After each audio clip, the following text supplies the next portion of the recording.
Friends, this is the short story written by Edgar Allan Poe. The name of this short story is Wilson. So, Wilson by Edgar Allan Poe. This is the story of an unnamed narrator. Announces that his real name shall remain a mystery, for he wishes to preserve the purity of the page before him. Instead, the narrator asks what we know him as Wilson throughout the tale of misery and crime that he is about to tell. He explains that this tale will explain his sudden and complete turn to evil. The narrator believes that he has inherited an excitable temperament from his otherwise dull minded parents.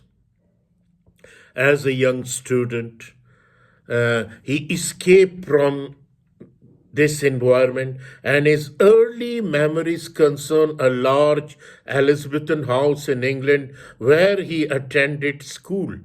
He described the school as Gothic prison with a spiked iron gate that has creaky hinges. The principal, who also acts as the pastor of the church, enforces the severe rule of the school.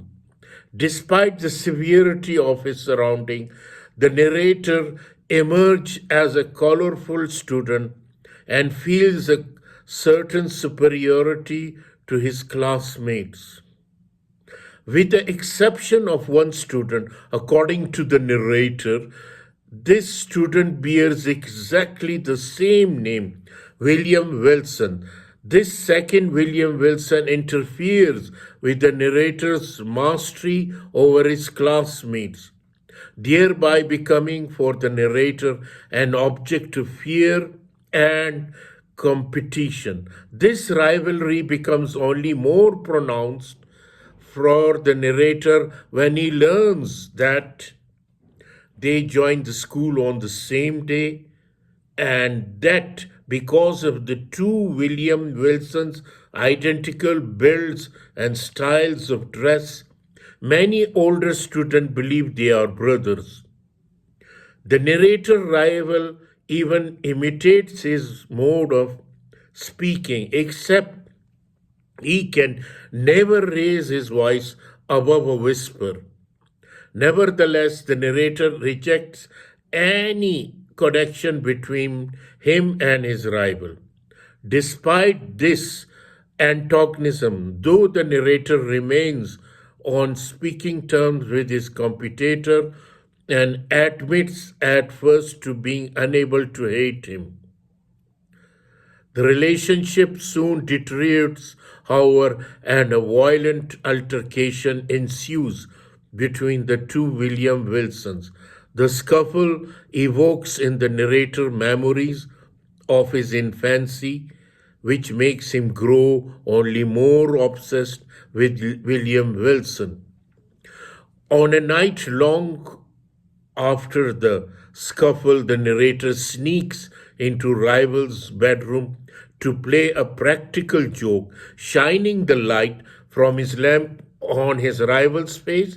The narrator believes he sees a different Wilson, a face unique to the darkness. Terrified by the facial transformation, he imagines the narrator rushes from the room. After several months, the narrator becomes a student at another school and attempts to leave behind memories of the other Wilson. He abuses alcohol in this effort to forget the past, and he recalls one debauchery party in particular. In the midst of the drunken revelry, a servant announces the presence of the mysterious guest, calling for the attention of the narrator.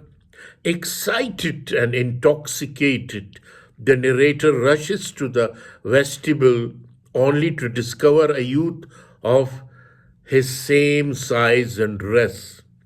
The faintness of the light prevents the narrator from discerning the visitor's face. Grabbing the narrator's arm, the guest whisper, "William Wilson," in the narrator's ear and quickly vanishes.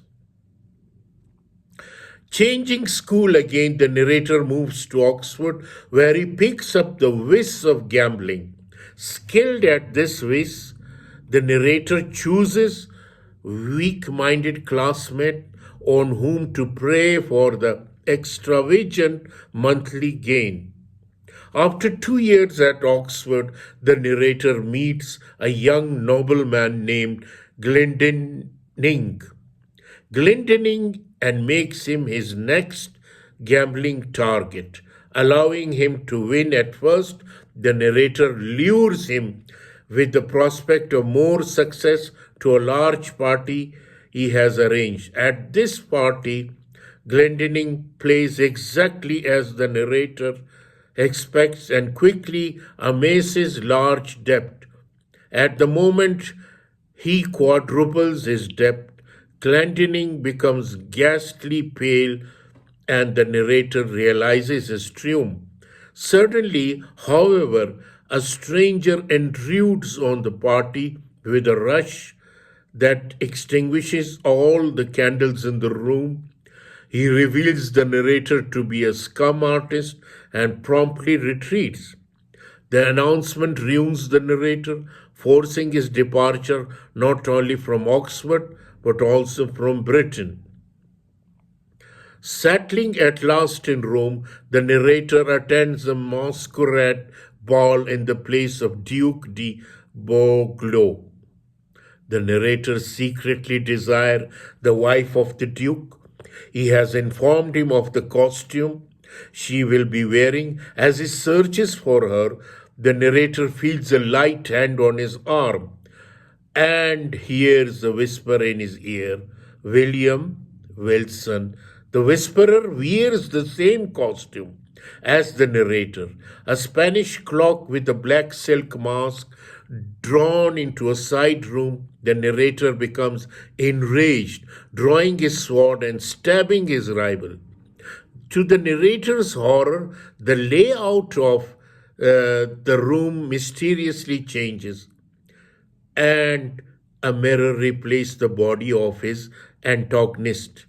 He stares into the mirror to find his own body stabbed and bleeding, and he hears his rival speak as though with his own voice, "In me didst thou exist, and in my death see by this image, which is thine own, how utterly thou hast murdered thyself." So, this is the story of the William Wilson, by a very mysterious story by Edgar Allan Poe. I hope you will enjoy the interesting short stories of Edgar Allan Poe. Thank you very much.